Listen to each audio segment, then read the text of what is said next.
Unajua hapa kuna folder wewe ulioni? Halina jina, halina icon. Kivipi? Acha nikufungulie.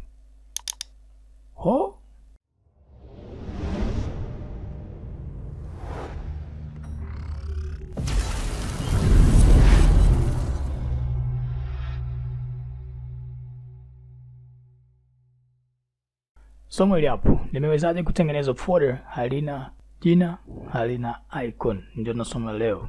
Ukimaliza video hii, utakuwa na uwezo wa kuficha folder yako pasina hata kuweka lock. Kiasi cha kuweka haionekani tu, mtu akija atashughulika na vitu ambavyo anaviona. Hata tuanze. Simple, hamna ugumu wote. Fungua folder ambayo unalikusudia. Kwa mfano mimi nitatengeneza folder jipya, haijalishi liwe jipya au lisiwe jipya. Sisi tunafanyaje? Tuna change jina lake. Nitaweka pembeni ili ulione. Nitachange jina la ile folder. Nitalikuza. Folder letu hapa nataka tulifanye watu wasilione ile folder. Folder letu hapa nataka tulifanye watu wasilione. Tunafanya vipi? Ni kwamba hapa tutaandika jina kwa sababu ruhusi kuandika kutoa kitu afu kafuta. Lazima itarudi neno new folder. Kinyume chake itabidi uweke alama au nukta. No. Nataka tuondoshe haya maneno. Tunafanyaje? Tutatumia njoo hapa. Tutatumia characters. Kuna program inaitwa character ipo ndani ya kompyuta yako kama unajui. Ni program ya alama mbalimbali katika uandishi. Zinatumika kwenye Word na vitu mbalimbali. Hata sisi tulitengeneza program moja kubwa kupitia characters. Inaitwa Column Writer. Angalia hapa tutaandika jina kupitia hii. Kivipi? Copy huko herufi ambayo unaikusudia.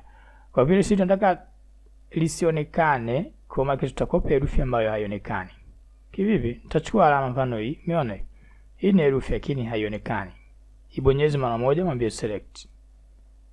Angalia isije ikawa neno, angalia hapa imeandikwa kama na ile neno tulitaka. Tafuta herufi ambayo haina kitu, yani haionekani kabisa. Mimi ndio nitafuta, nitakuja hapa. Hizi hapa. Unaona? Hii hapa nitachukua hii, nitaambia select. Kasha select. Maana hapa kuna herufi sema uione hapo. Ukiselect utaikuta unaona. Mwambie copy. Njoo hapa. Ushamaliza kazi yako unaweza kaikata. Njoo hapa mwambie paste. Ctrl V, nimepaste. Achia. Folder sasa hivi limekuwa halina jina. Kwa sababu gani? Jina lipo ila si hatulioni kwa sababu tumetumia character ambayo haionekani. Tunataka sasa na hii folder lenyewe lisionekane, unafanyaje? Rahisi tu. Right click, au shortcut kwenda kwenye properties. Bonyeza alt na double click. Ukifika huku mwambie customize. Ukifika hapa mwambie change icon. Katika change icon pia unaruhusiwa kutengeneza icon ambayo haionekani. Kivipi? Njoo hapa. Umeona sehemu nyeupe, maana yake hapa kuna icon. Na sehemu yote ambayo unakuta kuna weupe, maana yake kuna icon. Itafuta iweke. Kwa maana mimi nitaweka icon nyeupe. Hapa hamna icon, ndio mwisho. Kwa nitakuja hapa nitaweka hii. Hizi hapa. Hizi ni icon ambazo uzione. Umeona? Hizi. Kwa mimi nitachagua ya chini, nitamwambia okay. Nikimwambia okay sasa hivi folder yangu liko wapi? Folder lipo lakini halionekani kwa sababu limefichwa. Okay, tutachana na hilo. Kitu kingine, angalia mimi natumia picha. Ukiingia katika Windows 7 hauikuti. Nimepata wapi? Kuna njia ya kupata background ambazo zimefichwa ndani ya kompyuta yako. Nikifungua katika upande personalize kuingia katika kuchange background tazikuta themes hapa hizi. Nataka niongeze zaidi ya hizi. Kuna ziko nyingi. Nataka niongeze ambazo hapa hazipo. Nafanyaje? Njoo simple. Fungua folder, fungua search, bonyeza F3. F3 inatumika kufungua search. Andika .theme. Hauoni kitu, mwambie computer. Subiria imalize ku search. Nimekuja ina ni theme, ila si hatuitaki hiyo. Hizo zote ni theme. Tazama theme ambayo unahitaji, unaiona hauna katika kompyuta yako. Kuna hizo GB karibia zote hazipo hizo. Kuna ZA.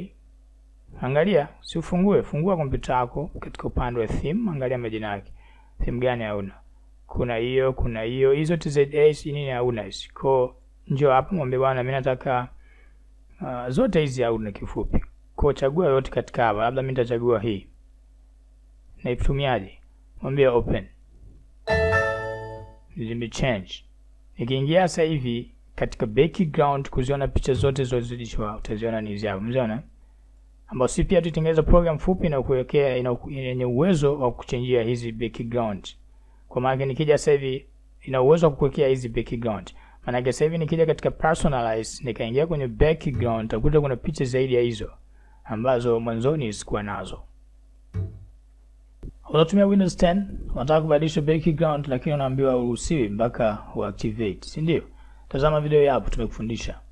Unataka kupata Windows 10 original kwa njia halali kutoka Microsoft. Tazama video hapo tumekufundisha. Kingine hapa tucheze na taskbar. Una mtandao unaingia sana katika internet, unataka uweke katika desktop, hiyo ni rahisi kuingia moja kwa moja. Unataka kufungua mitandao kupitia hapa. Sijali. Right click hapa, mwambie toolbars, mwambie address. Si hapa. Andika nataka nenda YouTube.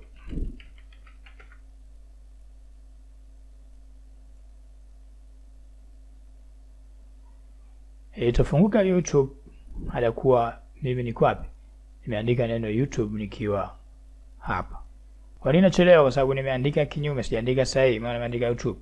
Andika youtube.com, andika youtube.com. Kisha link unaandika sawa. Pap. YouTube hapo, umeona? Upesi zaidi. Unataka kuweka shortcut ya kufungua mtandao wako kupitia hapa kwenye right click. Unataka kuedit, right click hapa, kuweka kitu unachokihitaji. Tazama video hapo. Unataka kuwafunda kompyuta, hapo chini kuna link. Unataka kujifunza masomo basic au kompyuta, unashikaje mouse ndo nini, right click, sisi tunafanyaje? Ingia hapo chini. Unataka kujifunza masomo ofisini, unataka kuzunguka na kiti eti uajiliwe, sijui unafanya kazi gani, unataka kuwa manager, ingia hapo chini. Sasa tukufundisha uwe manager, tunakufundisha masomo ambayo utahitajika uwe nayo unapotaka kuwa manager. Maana sijui kanishika shati mbele huko, mbona sija kuwa manager. Nini kingine? Unataka kujifunza designing, Photoshop, graphic, ingia hapo chini. Na masomo mbalimbali ya kompyuta, ingia hapo chini utakuta link yetu, jisajili. Masomo basic tunakufundisha bure. Thank you for coming. Tunahitaji wewe hapo unanisikiliza mimi sasa hivi. Uwe more than a professional.